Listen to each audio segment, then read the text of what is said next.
Welcome to Career Console, your podcast destination for navigating your career journey.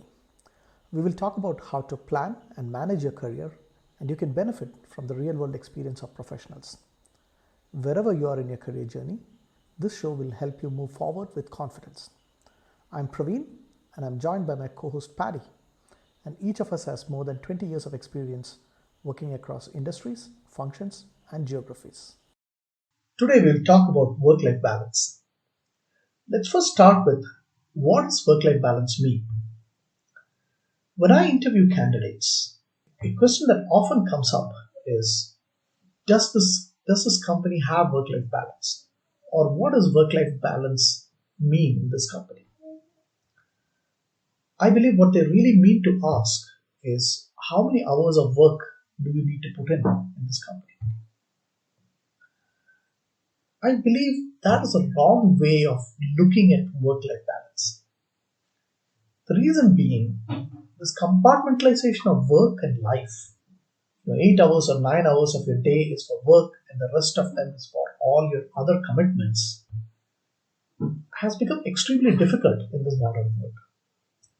We live in a globalized and an interconnected world, which means that you get emails and Slack messages odd hours of the day, and at night you may have night calls because many of your colleagues and customers may be on the other side of the globe, and you may get pulled into late night meetings. So it is extremely difficult to sort of compartmentalize work life and or work and the rest of your life. Work-life balance means you are able to organize your activities at work and in life in such a way that you are able to find the time and energy to fulfill all of your commitments. That includes commitments towards your family, commitments towards work, and also commitments towards your own physical health and mental well-being. For example, if you're really passionate about music, then you're able to find the time to practice that or learn it. Or if you're passionate about traveling or writing or learning a new skill, then you're also able to find the time to do it. When we say that someone has achieved work-life balance, the way I understand that is that individual or that person is able to give their full energy for activities that they do at work. They are able to fully participate and fulfill their personal responsibilities, whether as a father or as a spouse or as a son or as even a good member of the community, where from time to time we need to give a hand and make things better in the world around us. And at the same time, not neglecting one's own health and one's own priorities in terms of taking care of ourselves.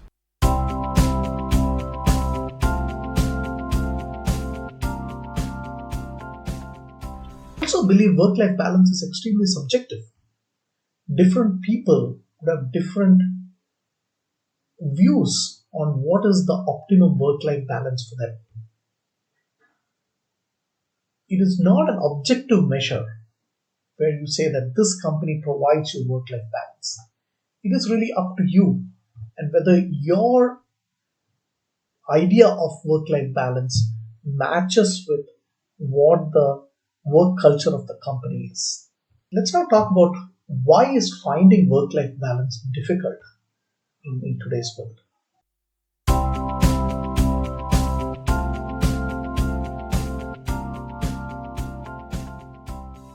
Now, in the 70s and 80s, this was generally achieved by a very sharp line that differentiated between work and life. When you are at work, you worked, and once you are off work, you stopped thinking about work, or even if you thought about work, you couldn't really do much because work was only done at the workplace back then. But now with globalization and technology that allows anytime, anywhere work, you can carry your laptop home and work from home. You can carry your laptop on a vacation and work from there. You have the PDAs, which allow you to check your emails on the phone and respond to any urgent items on the phone. This well defined boundary between work and life is blurred. So while technology allows the option to do work anytime and anywhere, what seems to have happened is it has actually become work all the time and everywhere. And that is where some of these struggles around finding work life balance come from. But there is no point trying to go back to the old model. There is no point trying to fight to get to a point where you could have fixed work hours, say 9 to 6, and then you determine that you're not going to touch work at all after that. You're only going to get frustrated because the new world order, as it pertains to work, requires that employees are willing to be flexible to work beyond the standard hours. Part of it is the global nature of these interactions. You're going to interact with people who are located in a different time zone or a geography that will necessarily require you to be flexible with your timings. It is also the nature of what technology allows us to do. If there is a really urgent issue that comes after hours, because we are connected through laptops and PDAs, we can attend to that and make sure that the damage is controlled. And it is only right that we do so when an option is available. But obviously, the challenge that we're going to talk in the rest of today's episode is how do we make sure that privilege doesn't translate into a curse where we end up working all the time everywhere. Technology also has given us this flexibility of being able to work remotely. It gives us the flexibility of taking care of certain personal commitments while we are at work. Say we can pay the bills on your phone. You can check in on your family while you're at work, etc. So there are a lot of privileges and benefits that we also enjoy today that we don't consciously recognize. So how can we retain some of those benefits of technology and globalization and virtualization while limiting the downsides of this that can sometimes push people into overwork? I have seen two scenarios that usually lead people to have a really terrible work-life balance. One is at a tactical level, the inability or unwillingness to plan. We speak a lot about prioritizing activities, preparing a to-do list, having a plan, and there is this quote that goes like, failing to plan is planning to fail. At least some of the people that I have seen struggle to have this balance between work and life are in that position because they haven't really planned their day. They don't know what am I supposed to accomplish today. They don't know what's on my plate for this week. They just ignore a big deadline that's coming up next week. And if you have a big deadline that's coming up, whether it's a statutory deadline that accounting and tax people are usually very busy around, or it's a project milestone or a project deployment deadline, you know that the days preceding those milestones are going to be very busy. And it's only logical that when you know ahead of time that a big milestone is coming up, you organize your life in such a way that you can provide more attention to work in those days and less attention to life, if I may use that phrase. But then once you get past the deadline, you know that work is going to be quiet for a few days or a few weeks before it picks up again.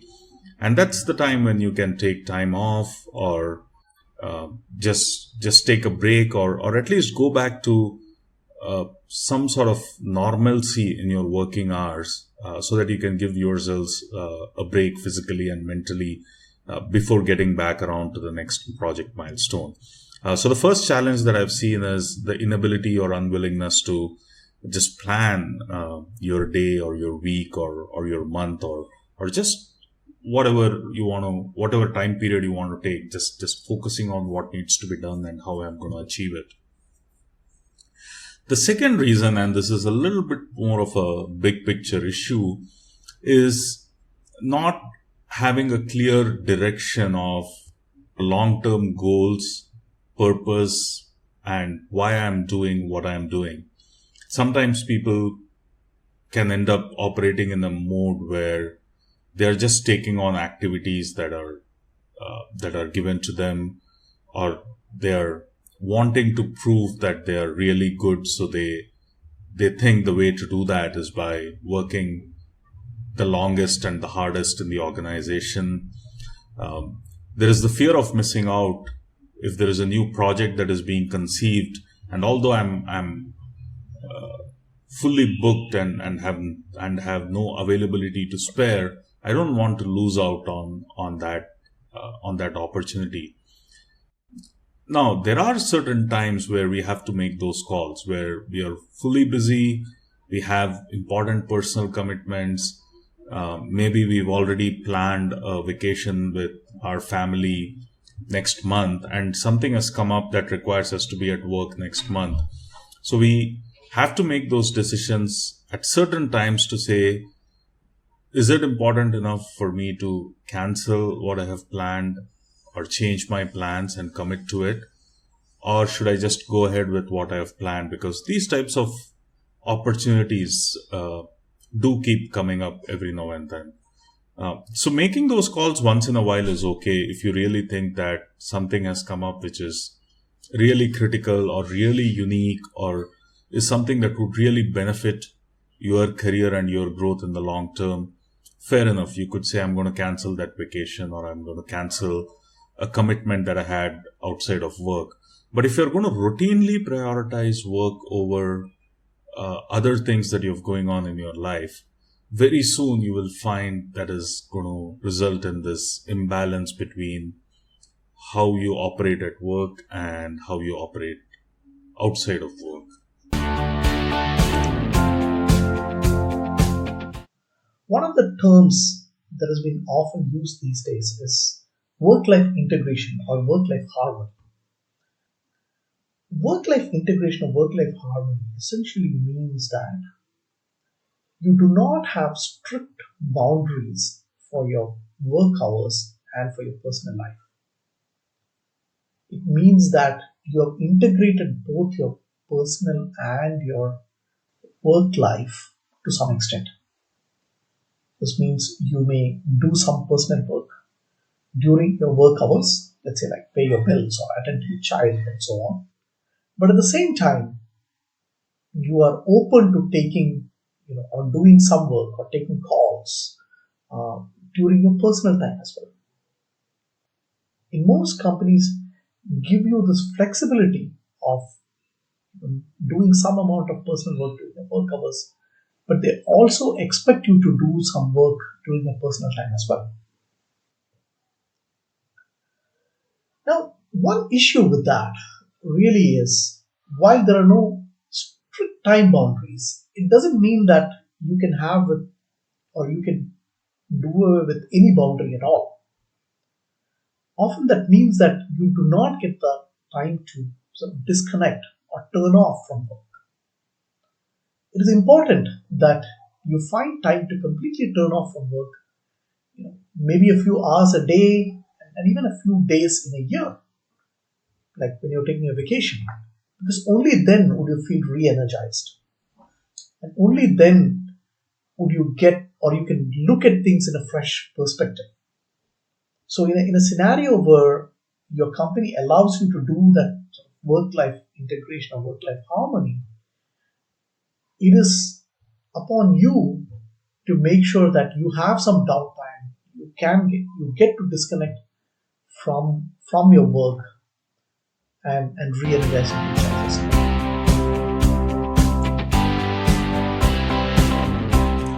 Is there really a difference between work life integration versus work life harmony versus work life balance. Some of this is really semantics. I think the goal at the end is to find that happy place where you are successful at work, successful at home, and successful as an individual. I do think there are some instances or some people for whom work and life are truly integrated. For example, if you're someone who's running a family business, or if you're someone who's a small business owner or an entrepreneur when you're starting your new firm, you are probably looking at work life integration because your work is an essential part of your life.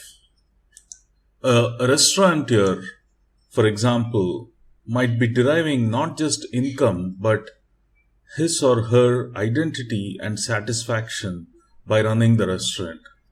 It could be that not just the owner of the restaurant, but the entire family is engaged in that enterprise. And that, I think, is an example of a true and full work life integration where work is such an integral part of life and life is such an integral part of work. You don't need to draw a boundary in that kind of a scenario. Such integration can also be seen in some of the typical corporate careers where work evolves and expands to such an extent where it becomes part of life. For example, we see this when people spend a long time with an organization, say they are with the same employer for 10, 15, or 20 years, then the work and the organization is now essentially part of their life. They have friends at work. You socialize with your colleagues over weekends. Your colleagues know what's happening in your life and you know what's happening in their life. And it's not so much really an employer-employee relationship, but it's more like being friends with people at work. And if you do get to that point, then it's great. Like I said, you don't need to differentiate between work and life if work is part of your life and life is part of your work. And again, the yardstick to measure that is that making you more productive? Is that making you more happy? I want to caution though that I'm not advocating workaholism, which is the excessive obsession with work at the cost of ignoring other responsibilities, including one's responsibility towards family and also ignoring one's own health and well-being. Work-life integration is successful if and only if, as a result of such integration, both you and the people around you, and both at work and at home, are experiencing a better life.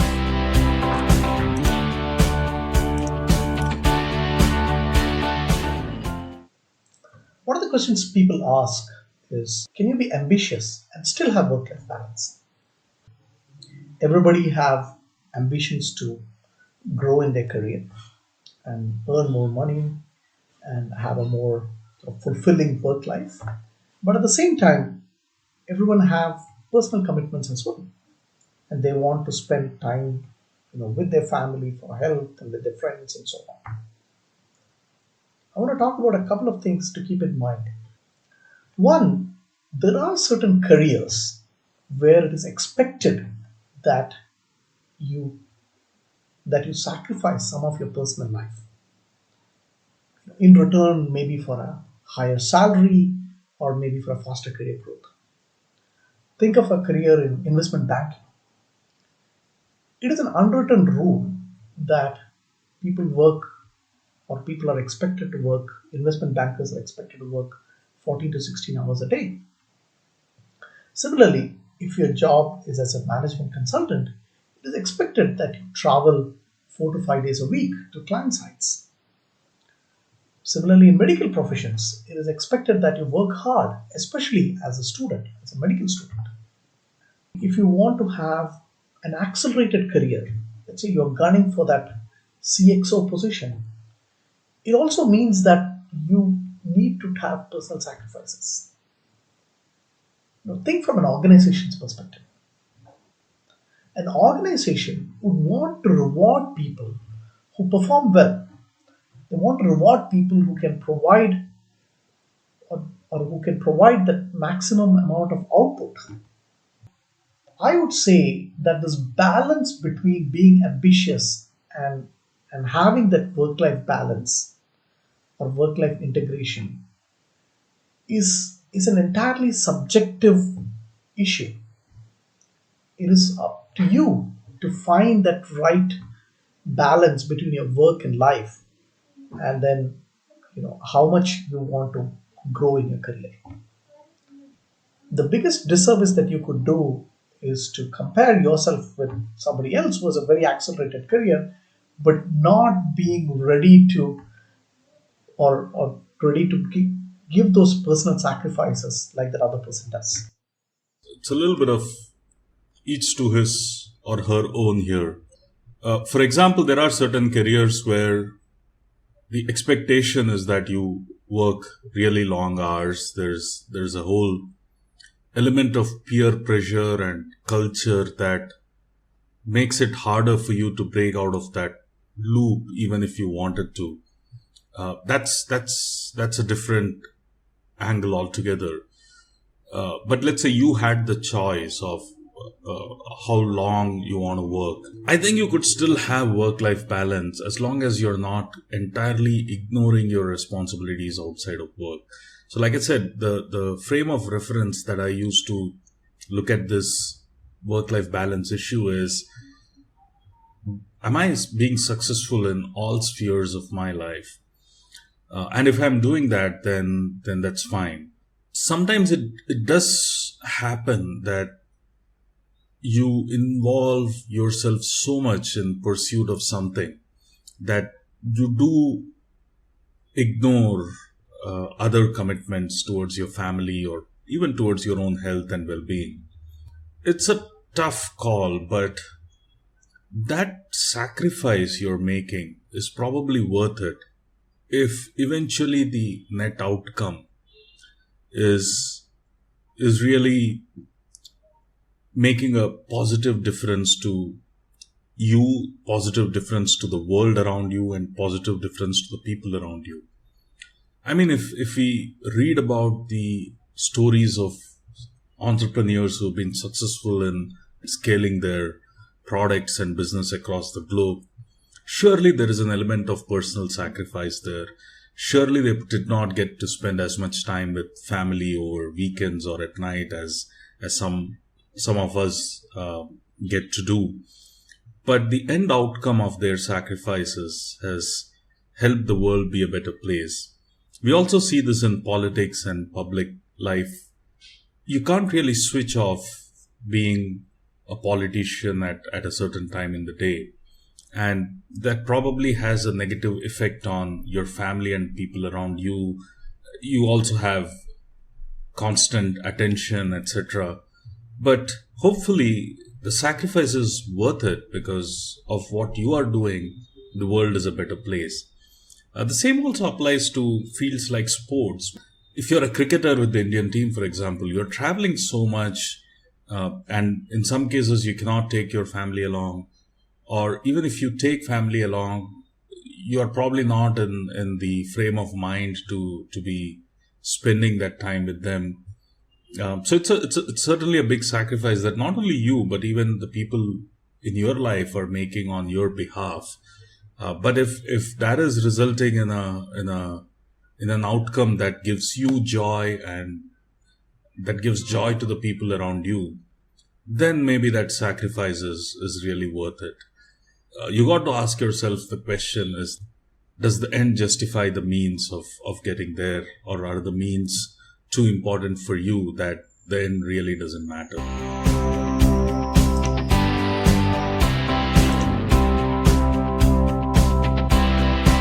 One of the most commonly used terms with respect to work-life balance is burnt out.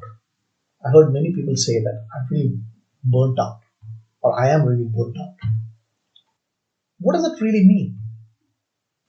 First, I want to distinguish between fatigue and burnout. Fatigue is where you're mentally exhausted because of all the work that you've been doing. You feel tired, you, you really feel that you don't have any more energy left in you. And that is a very common phenomenon. There are times when you have to work extremely hard, and when you put in long hours, you get fatigued. It's a good idea to take care of your body and mind every single day so that you never get to the point where you're experiencing this fatigue. But sometimes it's unavoidable. You are working towards an important deadline, and it requires you to work for a continued period of long hours, late nights, all nighters, etc. It's only natural that in those instances, after a few days or a week or a couple of weeks, you need to pause and give your body and mind a rest. It's not good for you to keep letting it happen too often to your body, but where it is unavoidable, just make sure that you give it adequate rest and take a break after the deadline has passed. But a burnout is something that is a little more profound. When you when you're burnt out, you get to a stage where you are emotionally numb. You're mentally exhausted, but at the same time, you're also emotionally completely numb. You become extremely cynical of what you do. You see no point in keep continuing what you're doing. How do we sort of prevent getting there? Or how do you deal with it? One big factor in dealing with burnout is really to find value in one's own work. People who have found value or who see that how their work is impacting an end customer or how their work is impacting mankind in general, or it is unlikely that they would feel burnt out. Every work that anybody does has an impact on its clients or on a broader customer base. Take a step back and see what you're doing and see how it is affecting or how it is bringing in value. Second is try to have more hobbies. Having a hobby helps you disengage from your work life, at least for some time. And that is a good and a healthy way uh, to not get burnt out. You could exercise, or you could play sports, you could read or play music. All of this helps. Have friends and talk about some of these things. All of these can help you prevent a burnout or at least deal with a scenario where you may feel burnt out. It's great these days that there is so much more openness and acceptance about talking about these types of things at work. It's no shame or embarrassment to go up to your manager and say, I'm feeling tired, or I need a break, or I've been working too hard for too long, and my body and mind are really screaming for some rest.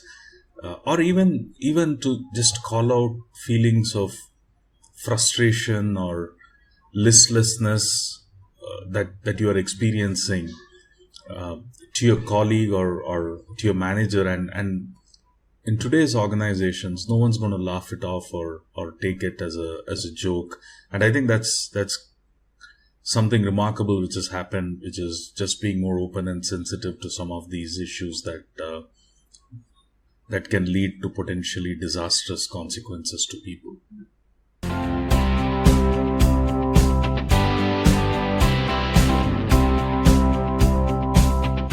Let's now examine if there is anything called as obsessive working, sort of compulsive working disorder. You may have seen in many organizations, or at least most organizations, that there will be some set of people who are forever tethered to their desktop or laptops and who are always working, evenings, nights, weekends. It could be a conscious choice by that particular person. It could be that he is he's ambitious and he wants to prove his mettle and wants to move up in his career. Absolutely nothing wrong with it. I do want to differentiate between people that work hard because they are driven by goals or driven by a certain objective that they want to meet versus people who seem to work hard because they derive a sense of satisfaction or importance by being busy. Uh, and that is a very dangerous behavior in my opinion. I would strongly advise against ending up as a workaholic. At one point it was a symbol of pride to call yourself a workaholic. But I think what doesn't get said is if you're a workaholic, then that means you're ignoring the other important commitments and responsibilities in your life, and that's not good. Like I said earlier, if you have a goal and that goal is consuming all your time and attention and is even driving you to make certain personal sacrifices, that's fine. But make sure that the people around you understand that and they see why you're doing what you're doing. But that's different from having this compulsive need to check in on emails all the time, compulsive need to do something at work. I have seen people, if they don't have anything to do, they end up creating work. They just end up creating a special project or an initiative just to fill time up. Why would that be? Many times I feel that it is due to either an insecurity of that particular person or it has almost become a habit for him to work like that. When people are insecure about their position in the company, one mechanism by which they try to counter that is by working all the time. It is really not a great place to be in because you have this constant fear that you may get fired or you may get a bad appraisal, and because of which you just keep working all the time. That is a very unhealthy situation. Of course, as professionals, you're expected to take initiative, come up with ideas, come up with projects, but those must be meaningful contributions that are in alignment with the goals and strategy of your organization, not things that you come up just to fill up time. If you suspect that you might be in this boat, then certainly take charge and ask yourself, why is it that you have so much work? Why is it that you're checking into work at night? Why is it that you're responding to emails on your PDA? Why is it that you're calling people on their phones? Or why are you getting calls on your phones that you seem to always respond to? Is it really something that's urgent or burning that requires your attention? Or is it more that you like being or you like getting that attention and therefore are constantly finding excuses to stay connected with work? If it is something about your insecurity or if it has become actually completely habitual, so see how you can counter the situation by other means. If it is insecurity that is driving you, you may want to think about is your fear or your insecurity really true? Is it completely made up? Is it something that is sort of a demon in your brain? You may want to talk to your manager about it and have a frank conversation about the fact that you're feeling insecure. And he may be able to guide you better on why you need not feel that way. These are some of the steps that you could take to get away from this habit of obsessive working or compulsive working.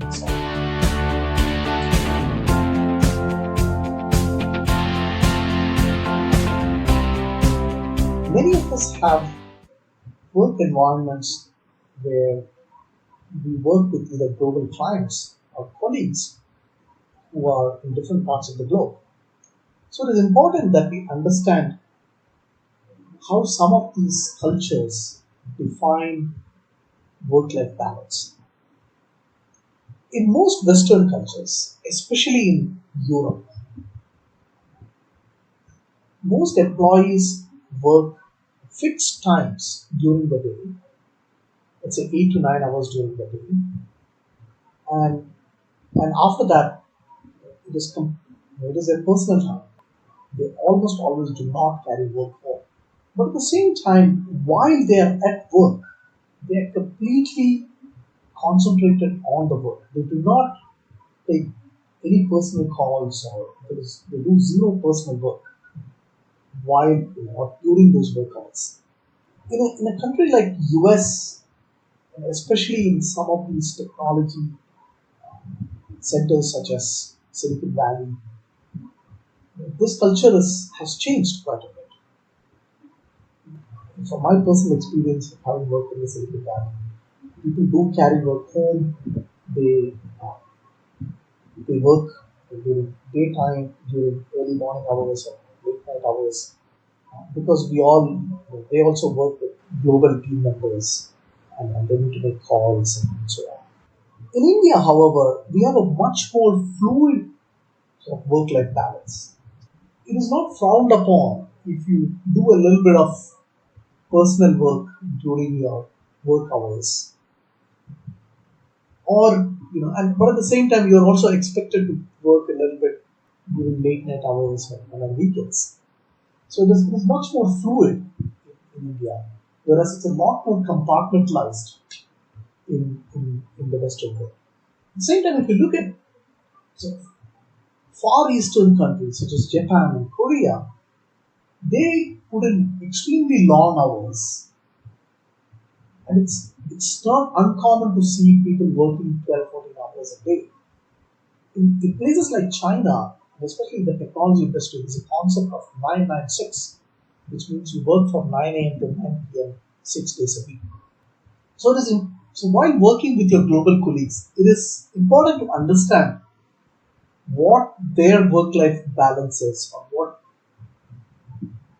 what the work-life balance in their culture is.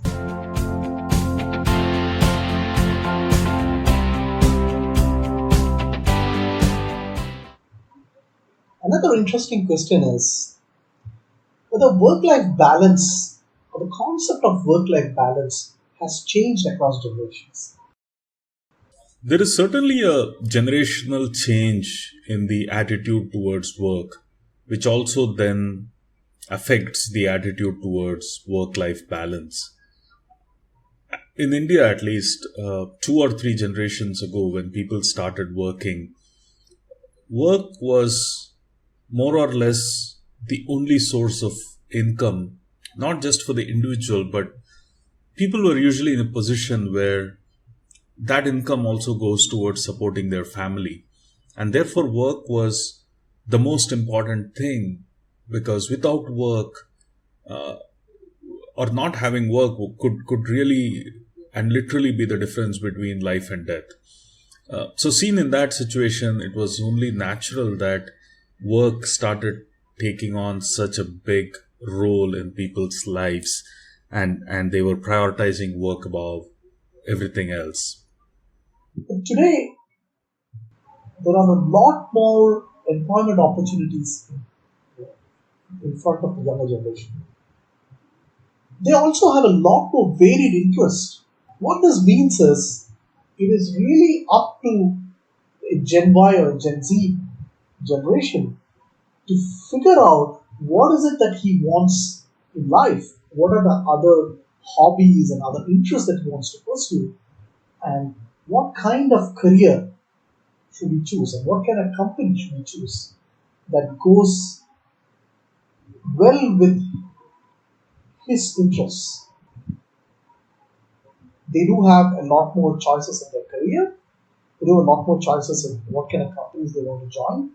So it is really up to them on finding those sort of companies Finding that kind of career which can accommodate whatever their life's other priorities are. I think what we are seeing today is many people who start their careers or or select a job don't do it only for the money. Yes, they like the money, but they also do it for other reasons. They want to find some source of fulfillment. They want to find a way to advance their purpose. They want to leave the world a better place. So now we are seeing many different motivations why people are picking up a career or starting a job. And that obviously has an impact on how people see work life balance.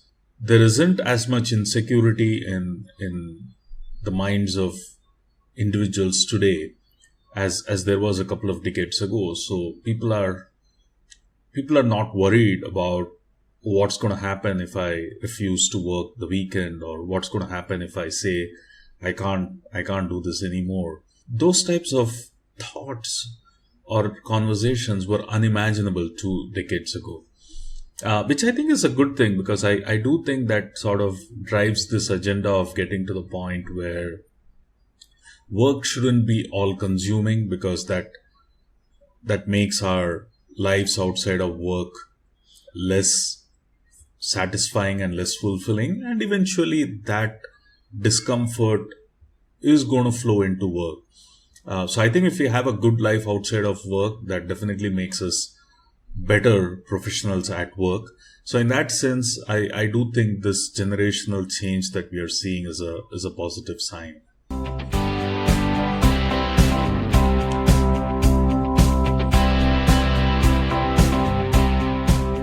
Let's now talk a little bit about how do we balance when your job demands more.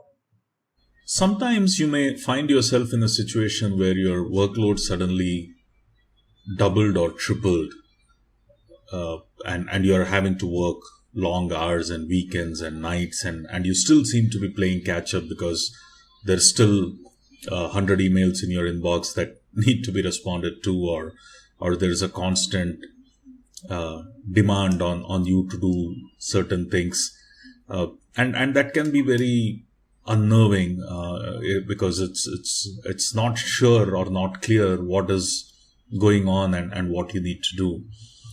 I think a couple of things that you can do practically to address that situation and get out of it.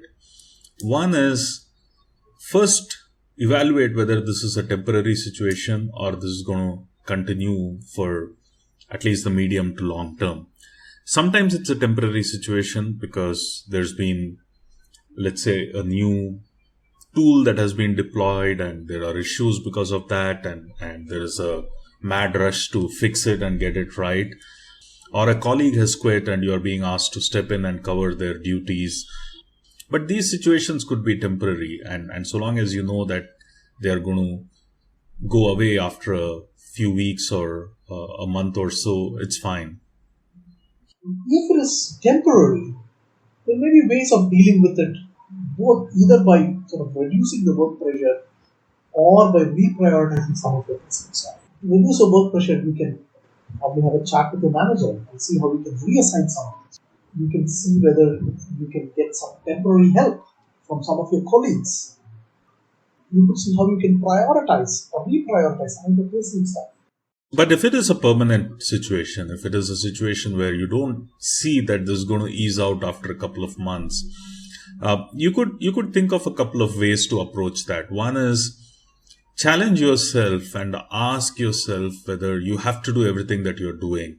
Is there a way you can delegate some of this to a team member? Is there a way you can train someone up and have them take on some of the things that you're doing?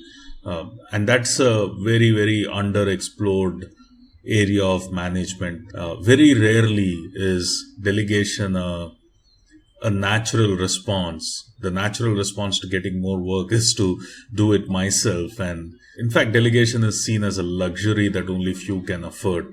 So I would certainly ask you to challenge that limitation.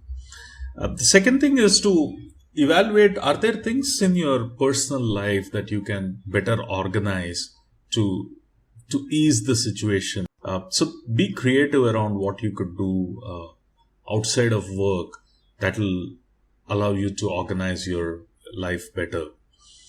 Sometimes there is this question of at what point should you call it quits? At what point should you say enough is enough and move on?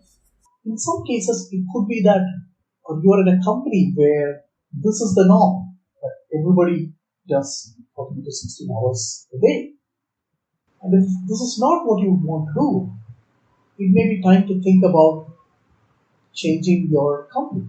It may also be a case where you are in a career where it demands a lot of personal sacrifices. Let's say a career in consulting, management consulting, or a career in investment banking. It may be that on the personal front, now you would have a family and you have more personal commitments. This is also probably the time to rethink and see whether you need to have a change in your career. Well, firstly, it's not an easy decision because a lot of people have difficulty admitting that they're overwhelmed. Uh, Again, the notion is that if I admit that I'm overwhelmed, it's somehow seen as an embarrassment and a sign of defeat. But it's not. I mean, people can feel overwhelmed. We only have a certain capacity to do things, and if we are being asked to do way more than that, we are going to crumble. So there is no shame in admitting that. Before you quit, though, my advice would be to have a chat with your manager. I have actually not seen any organization or any manager that wants to exploit or squeeze the people so much that they end up having to quit. Yes, maybe some organizations and some managers want to get as much out of their people as they can, but even they don't want their people to quit because finding a replacement is not easy. So in some ways, this is like the story of the goose that lays the golden eggs. No one wants to kill the goose. So have that conversation and see if there are ways in which you can address the situation so that it doesn't lead to the point where you have to quit. But before you make any decisions, just be sure that you've analyzed all angles, or do not jump into changing your job or changing your career. As they say, you always know what you're getting away from, but you never know what you're getting into. There are no guarantees. I mean, you may have found a job today that promises a much better lifestyle, that promises fixed working hours, that promises better vacation.